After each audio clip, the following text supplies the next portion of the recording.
It's raining like cats and dogs. The chilled air is hitting like a blade. In the blow of the storm, the roar of the thunder, and the heat of the lightning, every drop of rain felt like it was hitting her, plunging a knife into her very soul. She was very scared.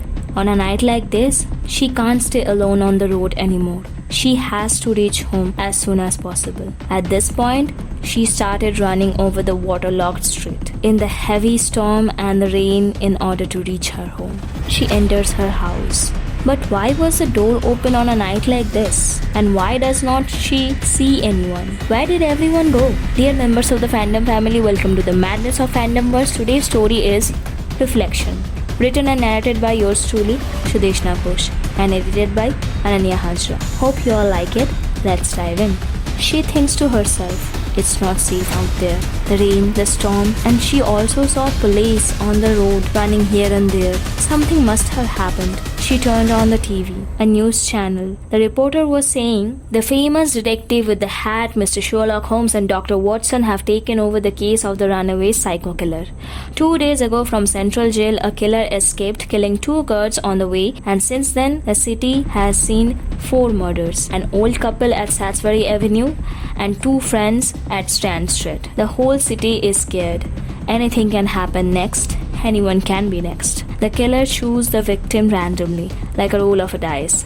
Mr. Sherlock Holmes said the only common thing in all the murders is the murder weapon, and everything else is totally random. Everything that was going on the TV was upsetting her. She was feeling dizzy. She was worried for her parents. She could not find anyone in the house. Suddenly, she heard something which appeared to be a faint conversation between 2 people from far away. Faint, yet familiar. She decided on getting inside. Taking calculated steps through the hallway, she entered the drawing room. The sound was coming from another TV. A teenage boy was sitting on the couch there and was watching the TV. A couple was talking to a reporter on the news channel. The woman said, our child was good at studies, good at playing chess from a very early age, and was very intelligent. Our child could have been a chess player or a doctor or a mathematician, anything. But what had happened? She broke into tears. The man beside her held her and consoled, and then said, if you can hear us, dear, please stop doing all this and please come back home. The faces on the TV screen looked familiar. It was her mom and dad, but they looked older. And why were they on TV? And what all they were saying? What does that mean? She came closer to the couch, and the boy sitting on the couch saw her and started screaming. He was so scared, he was trembling, he was sweating, even in this chilled weather. But this face looked familiar to her too. It was her brother, but older. But why was he screaming? Suddenly, she saw another girl, looking at her brother from behind. He was standing between the 2 of them and was screaming in terror. The other girl was looking at him with an evil grin in her face. She screams, no, no, no, stay away from him. The other girl repeats her words in a mocking tone. No, no, no, stay away from him. She screams again, I won't let you kill him. Go away. The other girl mocked her again. I won't let you kill him. Go away. And suddenly she took out a shirt frock from inside her pocket and started coming closer to her brother. And before she could do anything more, the girl plunged the fork in the throat of her brother. And she kept plunging again and again until there was nothing left but a lifeless body on the pool of its own blood. She screamed at the highest of her voice, no, why did you kill my brother? No! And jumped on the other girl. But all she heard and felt was a glass breaking. And that's it. No other girl was there. It was just her and her brother's lifeless body in the room. She had blood on her hand and her face. She felt sick and scared. She can't be in this house anymore. She has to get out of there. She went to the bathroom, washed her hands and face. While she was in the bathroom, she felt the presence of the other girl. The killer was there. She knew there was no other way but running away from here as far as possible. She got out of there and started running on the waterlogged street again. The rain had slowed down, but the wind was still blowing, cutting through every part of her. Still, She kept running and running. For how long, she did not even know. In the living room of 221 Baker Street, Sherlock Holmes and Dr. Watson were sitting facing each other, looking up from the newspaper when John smirked, saying, "You are enjoying this, aren't you?" Sherlock dismissed immediately by saying, "I hate it.